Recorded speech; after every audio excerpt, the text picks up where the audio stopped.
안녕하세요. 아무리 인간이 철이 늦게 들어도 아이가 태어나 부모가 되고 나면 사람이 달라질 수밖에 없다는데 철이 들기는커녕 아직도 엄마만 찾아대는 남편을 심호품에 반납해주고 돌싱맘으로 사는 삶을 택한 올해 31살 여자입니다. 결혼은 상대방의 장점보다 단점을 품어줘야 한다는 말이 있는데 그 말을 제가 너무 고지고대로 해석했는가 봅니다. 단점을 품어준다는 게 남편의 단점을 이해해주고 평생을 남으로 살아왔는데 나와 다를 수도 있지 하고 못 본 척 넘어가주는 게 아니고 그 꼴을 보고 계속 살 수 있을지 못 살지를 판단하라는 소리였는데 그 말의 참뜻을 이제 와서야 깨닫게 되었어요. 저는 말 그대로 이 사람의 단점을 품어주면 행복하게 잘 살 수 있겠구나. 너무 쉽게 생각을 했었는가 봐요. 이미 이혼까지 한마당에 이제 와서 뒤늦게 후회해봐야 아무 소용없는 거 알지만 그래도 제 속이나마 한번 후련해보고자 이렇게 사연을 적어 보내게 되었습니다. 남편은 저보다 한 살이 많아요. 한두 살 차이야 사회생활 시작하면 친구나 다름없다 보니 애초에 남편에게서 어른스러운 모습을 기대한 적은 없었습니다. 저보다 5살 많은 저희 오빠도 아직도 로봇 나오는 만화 보고 장난감 사 모으고 그러는데도 멀쩡히 잘 살고 있거든요. 남편 또한 게임 좋아하고 매사에 진지한 사람은 아니었어요. 연애할 때부터 알고 있었지만 그래도 목표한 바가 있으면 꼭 이뤄내는 그런 사람이었습니다. 이를테면 언제까지 무슨 자격증을 따야겠다 그렇게 마음먹으면 진짜로 그때쯤 해서 자격증을 제 앞에 가지고 오는 그런 사람이었죠. 유흥 좋아하고 그러는 것보다야 게임이 오히려 건전한 취미라고 생각했고 남편이 그래도 할 때는 하는 사람이구나 하는 면도 있었기에 남편 나이 30, 제 나이 29 긴 연애 끝에 저희는 결혼을 하게 되었어요. 처음에는 제가 남편한테 말도 한마디 안 했는데 이제 결혼을 한 만큼 가장다운 모습, 어른스러운 모습을 보여주고 싶다며 제가 보는 앞에서 그동안 자기가 사모았던 게임기며 결혼 전에 250만 원을 주고 맞췄다는 컴퓨터까지 죄다 당근에 팔아버리더군요. 게임기에 이것저것 죄다 정리하고 나니 400만 원이 들어왔는데 그 돈도 용돈으로 쓰는 게 아니라 자기가 먼저 알아서 적금 통장에 넣어왔고요. 이후에도 퇴근길에 PC방 같은데 한 번 들리는 법이 없었고 그 좋아하던 친구들과의 술 약속도 마다하고 퇴근하면 다른 데 눈길 한 번 안 주고 집에 돌아오는 시기였습니다. 제가 다니던 회사가 매일같이 야근이 있는 그런 회사거든요. 일도 없는데 그냥 직원들 돈 받아가는 거 아깝다고 뭐라도 하나 더 시키려고 그러는 회사요. 그래서 제가 항상 퇴근이 늦는 편이었는데도 그런 식으로 집에 먼저 와서 딴짓 안 하고 전부 다는 아니지만 혼자 있으면서 집안일도 해놓고 그러는 시기였습니다. 오죽하면 제가 남편한테 뭘 취미생활까지 없앨 필요 있냐고 어차피 나 퇴근해서 올 때까지 따로 할 일도 없는데 그냥 차라리 게임이나 하라고 말할 정도로 남편이 달라진 모습을 보여줬습니다. 그야말로 결혼 전 제가 남편의 단점이라고 생각했던 부분이 사라지는 순간이었죠. 저도 단점이 없는 그런 완전 무결한 사람이 아닙니다. 세상에 단점 없는 사람이 어디 있겠어요. 제가 모르더라도 남편이 생각하기에 저한테 아쉬운 점이 한두 개는 있을 수 있겠다 생각했어요. 남편이 노력해주는 만큼 저도 제 단점이 뭔지 알고 고쳐야겠다 그렇게 생각했습니다. 서로 간의 신뢰 속에 이해와 배려까지 있다면 그것보다 더 현명하고 행복한 결혼 생활이 또 어디 있겠냐 그런 마음이었어요. 그리고 그렇게 잘하는 남편을 보면서 내 판단 또한 틀리지 않았구나 막연하게 그렇게 생각을 했습니다. 그렇게 신혼 때 금술이 좋았던 만큼 저희한테 아이도 예상보다 빨리 찾아오게 되었어요. 결혼한 지 반년이 지나지 않은 시점에 아이가 생겨버린 겁니다. 그때는 계획까지 세울 거 있나? TV 보니까 갖고 싶어도 안 생기는 사람도 많던데 그냥 이러다 아이 생기면 낳아서 잘 키우면 되는 거지 그렇게 막연하게 생각을 했었어요. 그런데 막상 아이가 생기고 나니 생각할 게 이만저만이 아니더라고요. 둘 다 많지 않은 나이에 한 결혼이다 보니 맞벌이는 선택이 아니라 필수나 마찬가지였습니다. 남편이 너는 몸조리나 잘하고 아이만 신경 쓰라고 자기가 투잡 쓰리잡을 뛰어서라도 가장 노릇 제대로 하겠다고 말을 하긴 했지만 솔직히 그게 현실적으로 불가능한 이야기잖아요. 퇴근하고 부업을 하거나 아르바이트를 하거나 하면서 투잡 뛰는 사람이 요즘 많다고 듣기는 했지만 반대로 저도 주변에서 예정일 전까지 출근하는 분들 많이 봤거든요. 제가 일을 못할 상황이었다면 미안한 마음에나마 남편에게 우리 집 생계를 책임져 달라고 했겠지만 제가 할 수 있는데 굳이 벌써부터 회사를 그만둘 필요까지는 없다고 생각했어요. 그렇게 저는 계속 출근을 이어갔고 그러다 언젠가 혼자서 계산기를 두들겨 본 적이 있는데 아이 태어나고 나서도 사실 집이 정상적으로 돌아가려면 결국 제가 일을 꼭 해야만 하는 상황이더라고요. 그래서 아이가 태어나면 육아휴직 3개월 끝날 때까지만 제가 돌보고 그 이후에는 바로 영아반이 있는 어린이집에 보낼 계획이었습니다. 육아휴직 1년을 쓰는 방법도 있었지만 솔직히 회사가 그런데 너그러운 편이 아니고 실제로 이 회사에서 육아휴직 사용하면 평생 승진은 물 건너간 것과 마찬가지라며 버티고 버티다가 다른 회사로 이직해 나간 직장 선배분도 있었어요. 당장 1년 아이 돌보는 거 생각하면 참 좋은 제도지만 이후에 저한테 돌아올 불이익을 생각하니 선뜻 육아휴직을 사용하는 게 마음이 편치가 않았습니다. 그런데 주변에서 하나같이 하는 말이 돌도 안 지난 아이를 어떻게 어린이집에 보낼 생각을 다 했냐며 말들이 많았어요. 아무리 못해도 적어도 18개월까지는 부모 손에 자라는 게 아이한테도 좋은 거 모르냐면서요. 아니면 적어도 한 사람이 1대1로 케어를 해줘야지 동시에 여러 명 돌보는 어린이집에 맡기는 건 좋은 생각이 아닌 것 같다. 뭐 그런 이야기들을 하더라고요. 출산휴가 끝나면 바로 복직을 할 예정이었는데 그런 말을 들으니 또 다시 고민이 생기는 거예요. 아이를 위해서라면 최대한 제가 돌볼 만큼 돌보는 게 맞는데 또 결국 제가 직장을 유지하고 오래 다니는 게 장기적으로 보면 아이를 위한 일이기도 했으니까요. 하루는 육아휴직을 할까? 하루는 그냥 출산휴가만 쓰고 복직을 할까? 그렇게 고민만 하다가 결국 어떤 결론도 내리지 못하고 시간이 지나 아이가 태어나게 되었습니다. 그때쯤엔 그래도 출산휴가 끝나자마자 복직을 하는 쪽으로 마음을 굳히고 있었는데 막상 아이가 태어나니까 3개월 지나서 어린이집에를 보내자니 그게 맘처럼 안 되더라고요. 1대1로 케어하는 게 좋다고 하니 사람을 구했을까 싶은데 알아보니 그것도 거의 남편이나 제가 버는 만큼 한 사람분 월급 정도를 내줘야 하는데 그 돈이면 그냥 내가 회사 그만두고 육아를 하는 게 나은 거 아닌가 싶고 그러자니 또 육아 끝났다고 새로 일자리가 생각처럼 쉽게 구해진다는 보장도 없고 정말 머리가 아파왔습니다. 그렇게 하고 싶지는 않았지만 결국 친정어머니 손을 빌리기로 했어요. 친정집이 저희 살던 집에서 거리가 꽤 되었거든요. 그래서 그 방법은 정말 최후의 최후까지 가서 택할 생각이었는데 결국엔 그 수 말고는 답이 없었습니다. 친정어머니께서는 오며 가며 거리가 너무 멀어서 힘들겠다고 난색을 표하셨어요. 하기야 아무리 지하철이 다닌다고 한들 한 번 갈아타고도 1시간이 더 넘게 걸리는 거리거든요. 왕복으로 치면 2시간인데 그런데 저희가 뭐 자가용이 있는 것도 아니라 출퇴근길에 오며 가며 아이를 내려주고 태우러 오고 그럴 상황도 아니었거든요. 그러다가 생각난 게 그럼 아예 친정어머니가 주중에는 우리 집에 머무시면서 아이를 봐주시면 되는 거 아닌가 그런 생각이 들었습니다. 친정어머니께서도 그렇게 하면 겸사겸사 저희 집안일도 도와주시고 남편 저녁밥도 챙겨주겠다고 좋다고 하셨어요. 말씀드렸다시피 저희 회사가 퇴근이 늦은 편이라 제가 집에 오면 항상 저녁 8시는 되었거든요. 저야 저녁 식사가 회사에서 따로 나왔다 보니 6시에 그거 먹고 일할 만큼 하다가 퇴근하는 시기였는데 그 덕에 남편은 항상 저녁을 혼자서 먹어야 했어요. 그런데 남편은 밥 혼자 먹는 건 궁상맞아 보여서 싫다고 항상 끼니를 거르거나 아니면 간단하게 집에 오는 길에 햄버거 사가지고 와서 대충 때우는 시기였습니다. 원래도 게임하면서 먹기 편하다고 결혼 전에도 식사보다는 햄버거를 더 선호하는 편이었어요.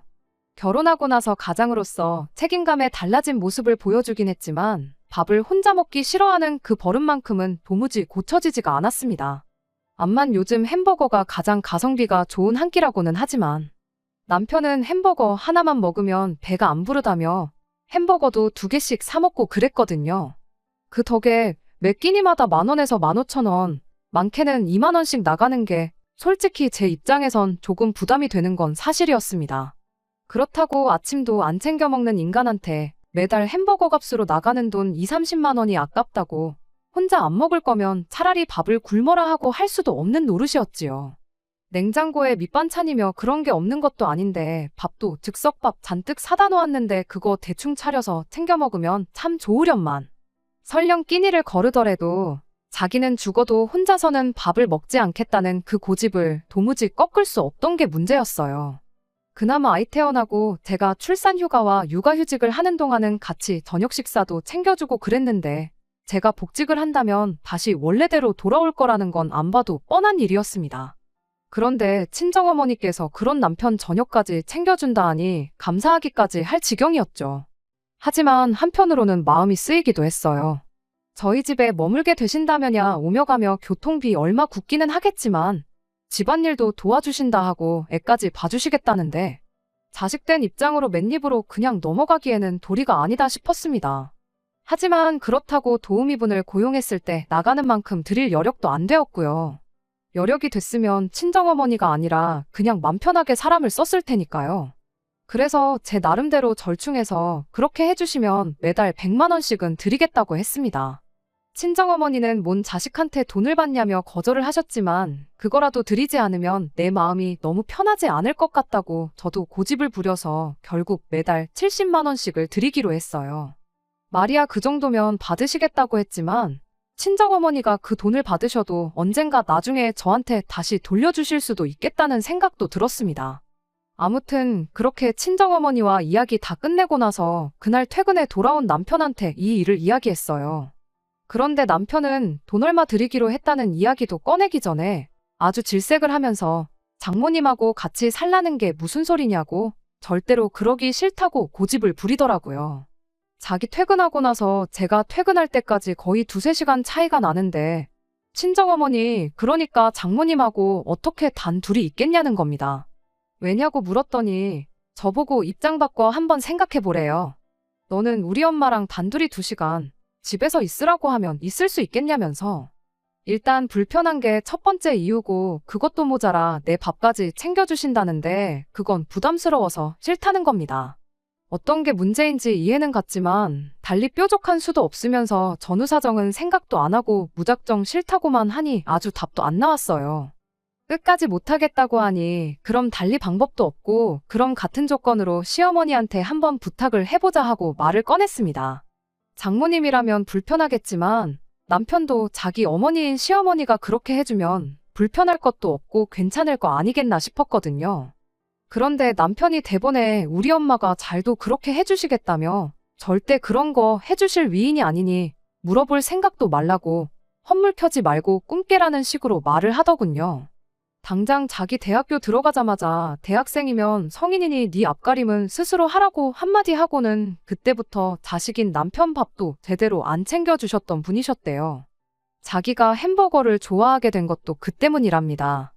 그럼 혼자 밥 먹는 게 익숙한 거 아니냐 했더니 그때 그렇게 혼자서 밥 먹는 게 싫어서 혼자 먹을 때는 무조건 햄버거만 먹게 되었다나요. 아무튼 안 그래도 시어머니가 작년부터 해서 골프에 취미까지 붙여가지고 시간 나면 평일이고 주말이고 스크린 치러 다닌다고 시아버지 밥도 잘 안 챙겨주신답니다. 아버지도 안 챙기는데 잘도 우리 애를 봐주시겠다고 하겠다며 말을 딱 잘라버리는데 그 반응을 보자마자 솔직히 실망스러운 마음이 가장 컸던 것 같아요. 애를 뭐 저 혼자 키우는 것도 아닌데 이런 고민을 왜 나 혼자 하나 싶고 거절당할 거 이미 알고 있더라도 한번 물어는 봐볼 수 있는 거 아니겠나요? 시도도 안 해보고 그냥 우리 엄마는 안 해줄 걸 하고 그렇게 잘라버리는 그 태도에 실망이 이만저만이 아니었습니다. 결국 그렇게 상황은 도로 원점이 되고 말았네요. 그렇게 다시 처음부터 고민을 하던 중 차라리 이참에 새 직장을 알아보는 것도 낫겠다 싶었어요. 월급을 딱히 다른 데보다 많이 챙겨주는 것도 아니고 직원들 돈 주는 게 아까워서 뽕을 뽑아야겠다고 의미도 없는 야근을 매일같이 시켜대는 그런 회사. 이참에 그냥 과감하게 때려치우고 애 키우면서 동시에 취직 준비도 같이 해가지고 아이 어린이집 보낼 나이쯤 되면 새 직장을 알아볼까 하는 그런 생각이었습니다. 그럼 그때는 최소 아이가 18개월은 넘었을 때일 테니 남들 보내듯 어린이집을 보내도 되겠구나 싶었거든요. 나름 고민을 해서 이야기를 했는데 남편이 그럴 거면 일단 지금 다니는 회사에 육아휴직 신청을 해서 받아먹을 수 있는 거 다 타먹고 복직한 다음에 바로 퇴사를 하라고 하더라고요. 꼼수 같기는 하지만 어차피 회사도 나라에서 보조금이 나오니까 손해보는 거 없는 거라고 남들도 다들 그렇게 하고 있고 불이익도 없다더라면서요. 설령 진짜로 아무 불이익이 없을지라도 저는 개인적으로 그게 마음에 걸리더라고요. 육아휴직 다 쓰고 복직해서 돌아오자마자 퇴사한 기록을 남기는 게 솔직히 새 직장을 구할 때 문제가 된다면 될 수도 있겠다 싶어서 내키지가 않았어요. 그럼 또 남편이 그렇게 싫으면 네 발로 관두지 말고 회사에 잘라달라고 하라는 겁니다. 그럼 실업급여 신청 자격이 된다고요. 그런데 그 또한 내키지가 않았어요. 복지제도라고 하지만 솔직히 남편이 말한 방식대로 하면 편법이나 마찬가지잖아요. 회사에서 이제 막 출산휴가 복귀한 저를 잘라달라고 해서 잘라줄지도 의문이었고, 잘리면 또 잘린 대로 그 기록이 같은 이유로 새 직장 구할 때 불이익이 되지는 않을까 하는 생각에 그것마저 싫다고 했습니다. 남편은 그런 저를 두고 나라에서 작정하고 돈을 퍼주는데 세금 낼 거 다 내면서 왜 받아먹지를 못하냐며 답답하다고 할 뿐이었지요.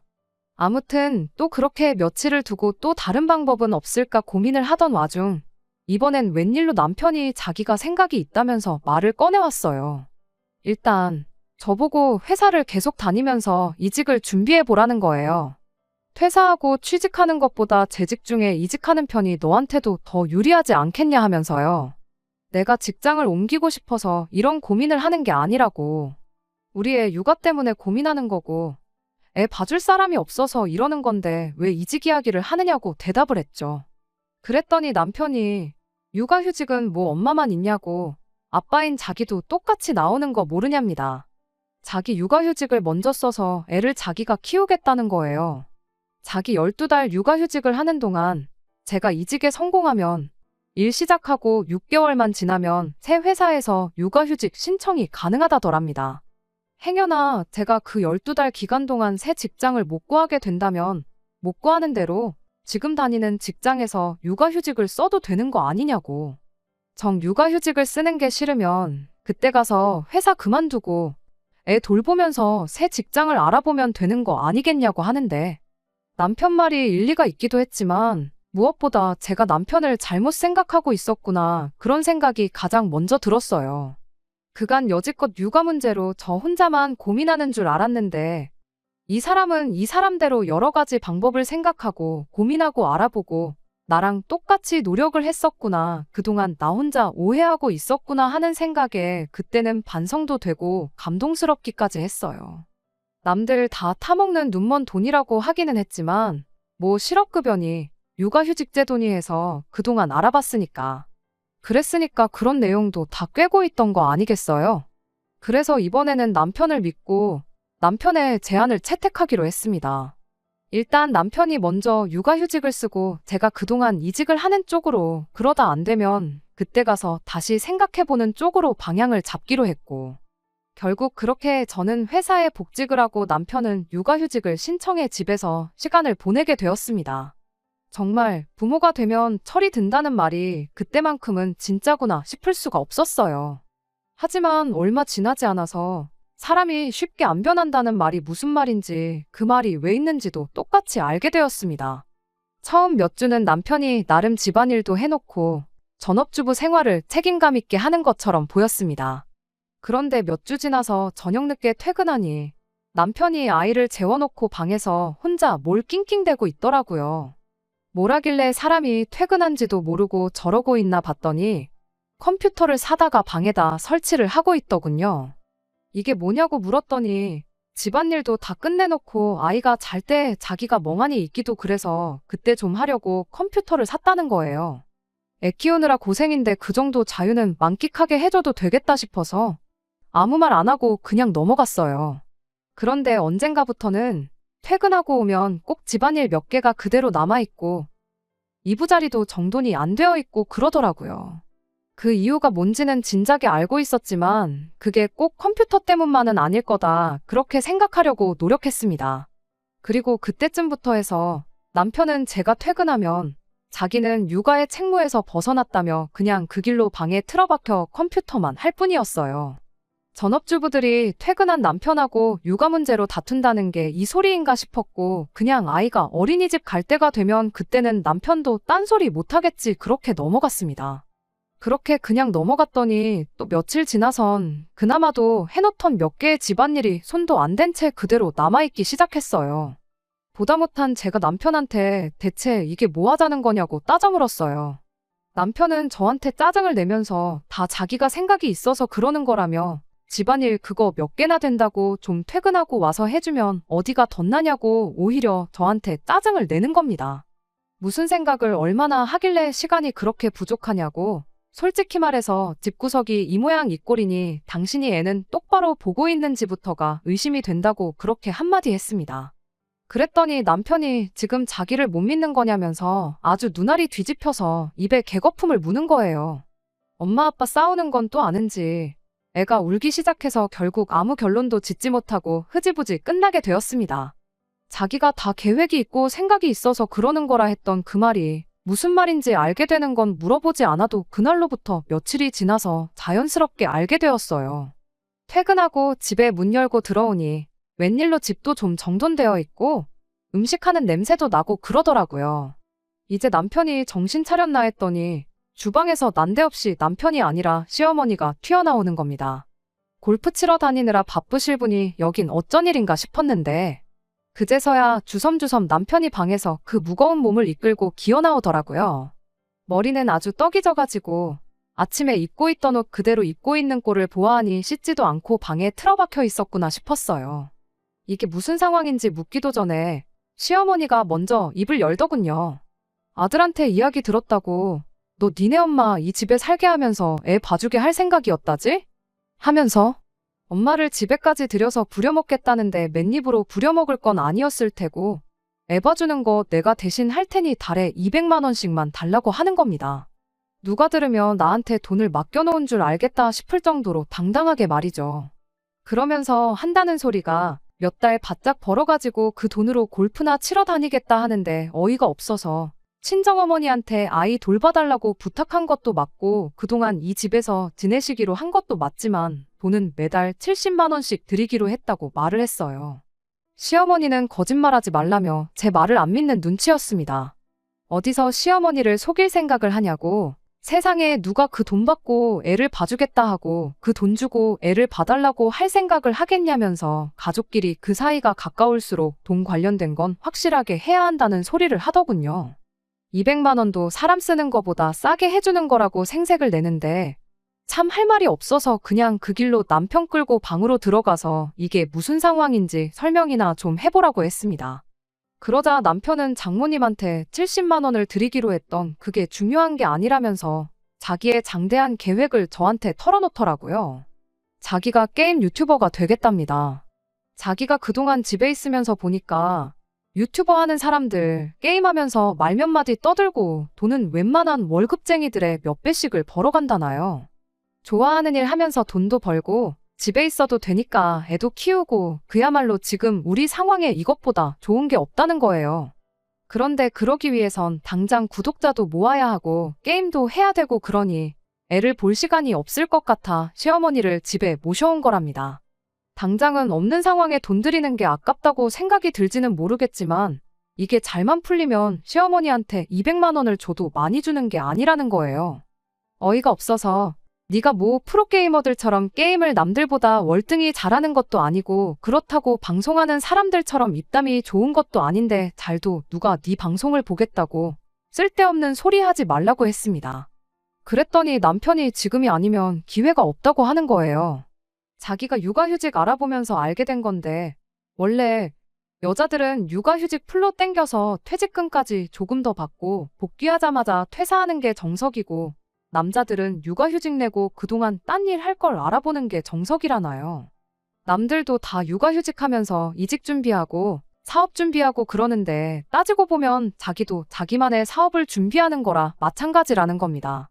자기도 무조건 유튜버가 된다고 해서 잘 되는 게 아니라는 걸 안다고 그래도 혹시 모르지 않냐면서 이번 기회에 한번 해보는 거라고 안 되면 육아휴직 끝나고 복직하면 되는 거다. 돌아갈 직장이 있는데 무슨 걱정이냐고 헛소리를 떠드는데 100번 양보해서 그건 그렇다 쳐도 이런 일을 나랑 한마디 상의도 없이 정한 것도 그 와중에 시어머니를 집에까지 모시고 온 것도 좀 아니지 않냐고 물었어요. 우리 형편에 매달 200씩 드리는 게 감당이나 되겠냐고. 친정어머니가 해주시기로 했던 대로 다시 70만 원으로 한번 부탁드려보라고.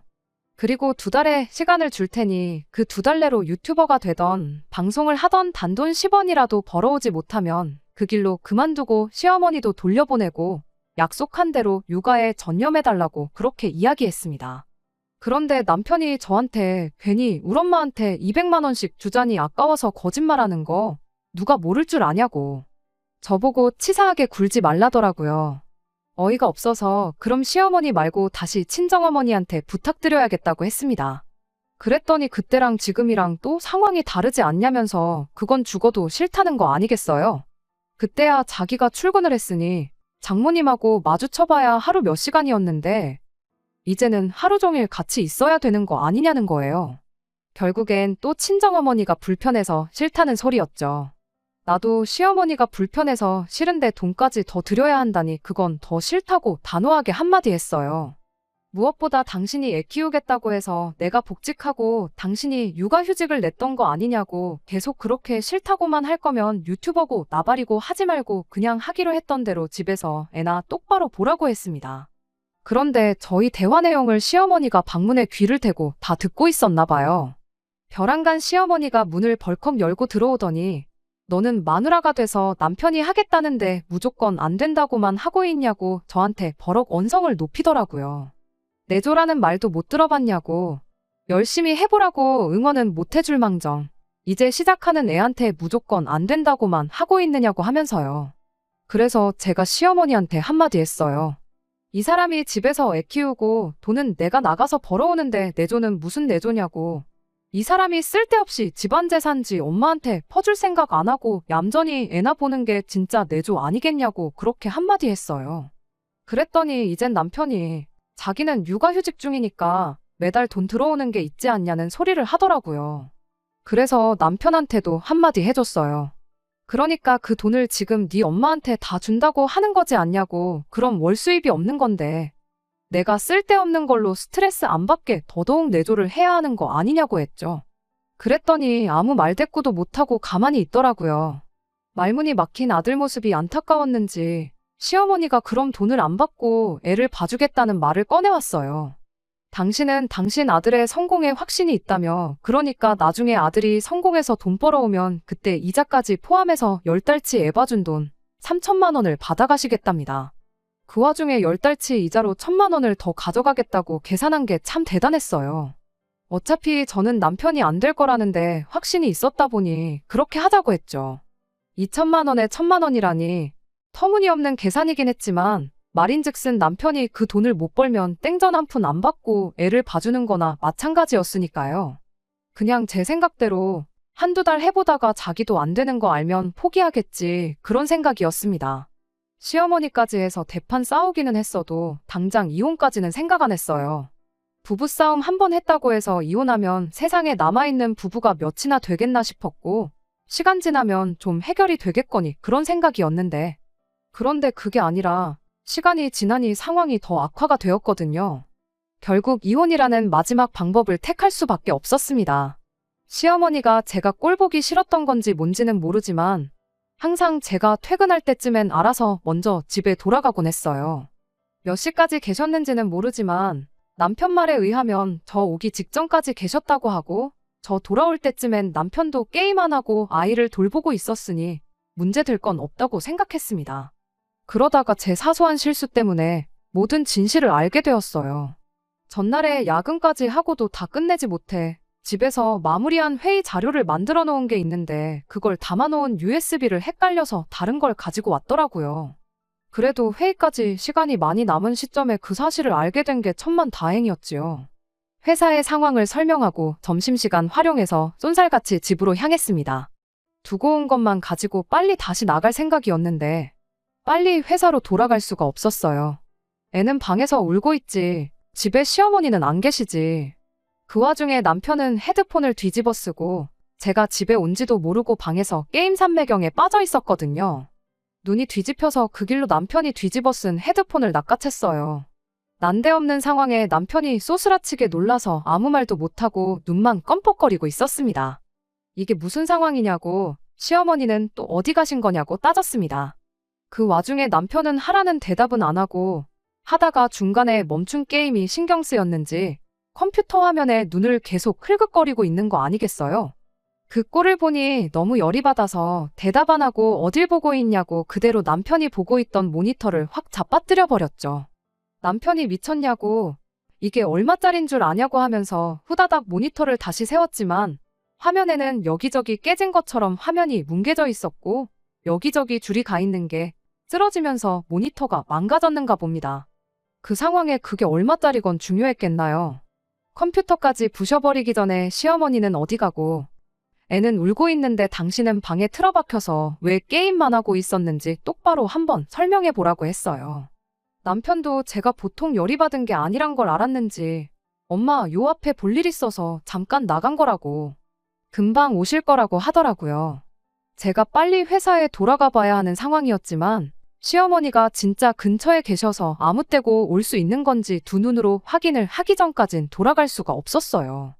남편 시켜서 시어머니한테 전화를 몇 번 걸었지만 시어머니는 전화를 받지 않았고요. 시어머니한테서 전화가 다시 걸려온 건 그로부터 1시간이 더 지나서였습니다. 남편이 제가 집에 와 있다는 사실도 말하기 전에 시어머니가 먼저 남편한테 이렇게 말했어요. 오늘 게임이 너무 잘 돼서 돈 따가지고 오는 길이라고 아들 점심으로 뭐 먹고 싶으냐고요. 당시 상황을 전혀 모르던 시어머니였다 보니 어디 있었는지 그 상황에 전부 자백을 하는 거나 마찬가지였습니다. 시어머니는 애보다 말고 지인분이 부른다고 해서 스크린을 치러 다녀온 거였죠. 남편이 이젠 그 어떤 변명도 안 먹히겠다 싶었는지 그 길로 시어머니한테 제가 지금 집에 와 있으니 빨리 오시라는 말만 하고 전화를 끊더군요. 남편한테 하고 싶은 말이 참 많았지만 시어머니가 올 때까지 기다렸어요. 아마 남편도 그 시간이 가장 힘들었을 겁니다. 한 30분 정도 지났나 그제서야 시어머니가 집에 후다닥 들어왔어요. 솔직히 거기서 시어머니가 먼저 사과라도 해왔다면 그냥 저도 그만했었을 수도 있어요. 하지만 시어머니는 사과 대신 저한테 성질을 부리는 쪽을 선택하셨습니다. 집에 들어오자마자 제 탓부터 하는 거예요. 돈 안 받고 애 봐주고 있으면 이 정도 자유시간은 가져도 되는 거 아니겠냐면서요. 말인즉슨 준다고 했던 적도 없던 그 200만 원을 줬으면 당신이 책임감을 갖고 중간에 자리 비우는 일 없이 애 보는데 집중을 했을 거랍니다. 돈도 안 받고 힘들고 스트레스 받는 와중에 기분 좀 풀러 잠깐 다녀온 걸 가지고 뭐라고 한다고 뻔뻔하게 나오는데 시어머니 말이 끝나기 무섭게 남편도 제 탓을 하기 시작하는 거 아니겠어요? 여태 찍소리도 못하더니 시어머니 한 명 왔다고 자기 편이라도 생긴 줄 알고 그런 건지 엄마 말이 맞다고 스트레스도 풀고 그래야 능률도 늘어나는 법이라며 자기도 여태까지 애 보고 있다가 애가 잠든 거 보고 스트레스 좀 풀려고 잠깐 게임을 켰던 거였는데 딱 5분도 안 했는데 그 와중에 제가 집에 들어왔다는 거예요.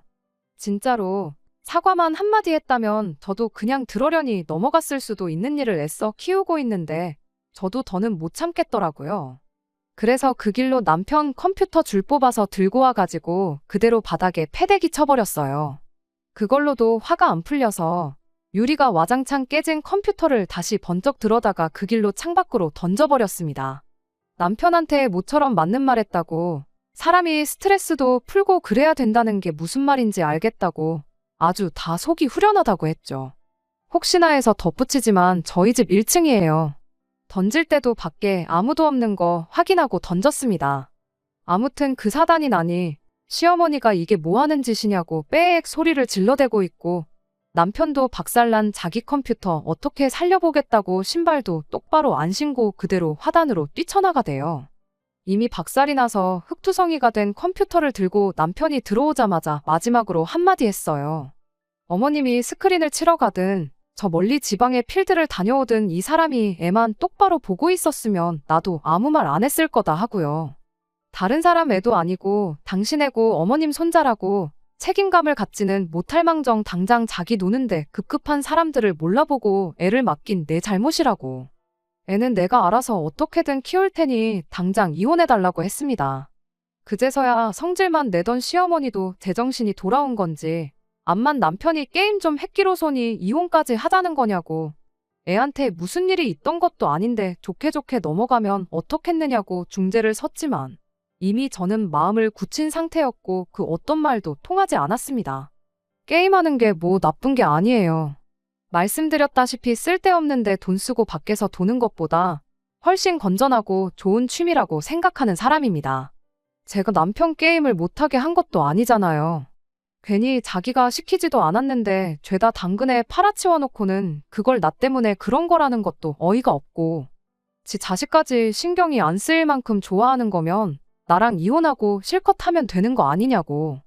그리고 어머님도 아들 도로 데려가서 애 키워주는 값으로 200만 원씩 받으시라고 했어요. 우리 애 양육권을 넘기겠다는 게 아니라 어머님 아들이 아직도 정신 못 차리고 몸땡이만 큰 애나 마찬가지인 것 같은데 이참에 제대로 어른 한번 만들어주라고요. 남편도 그제서야 너 혼자 어떻게 애를 키울 거냐며 당장 육아휴직도 못 쓰는데 가당키나 하겠냐며 한 소리를 하대요. 내가 어디 빌어먹고 사는 한이 있어도 니네 엄마를 우리의 할머니로, 너를 우리의 아빠로 해서 키울 생각 없으니 그 부분은 걱정 말라고 강하게 한마디 했습니다. 그리고 그냥 그 길로 회사에 전화해서 상황 설명하고 회의 자료는 이메일로 보내줄 테니 알아서 하라 말하고 짐 챙겨서 애 데리고 친정으로 향했어요. 딱히 저를 붙잡지도 않는 걸로 봐서 저러다 화 풀리면 말겠지 그렇게 생각을 했는가 본데 덕분에 이혼하는 게 어렵지도 않았습니다. 그 와중에도 남편은 유튜버의 꿈을 접고 싶지 않았는지 망가진 컴퓨터 고쳐다가 육아휴직 남은 기간 꽉꽉 채워서 남은 8개월을 전부 게임하는데 쏟아부었나 봐요.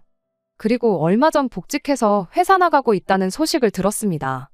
그 꼴을 보니 정말 제가 사람 잘못 본 건 한참 잘못 본 거지만 이혼하길 참 잘했다는 생각밖에 안 들었네요. 지금 와서 생각해보면 아마 자기도 저렇게 자제 못하고 저러는 걸 알아서 어떻게 한번 고쳐보겠다고 결혼하자마자 컴퓨터며 게임기며 다 팔아버렸던 건지도 모르겠어요. 저는 그것도 모르고 그걸 이 사람이 할 때는 하는 사람이구나 하고 착각했던 거고요.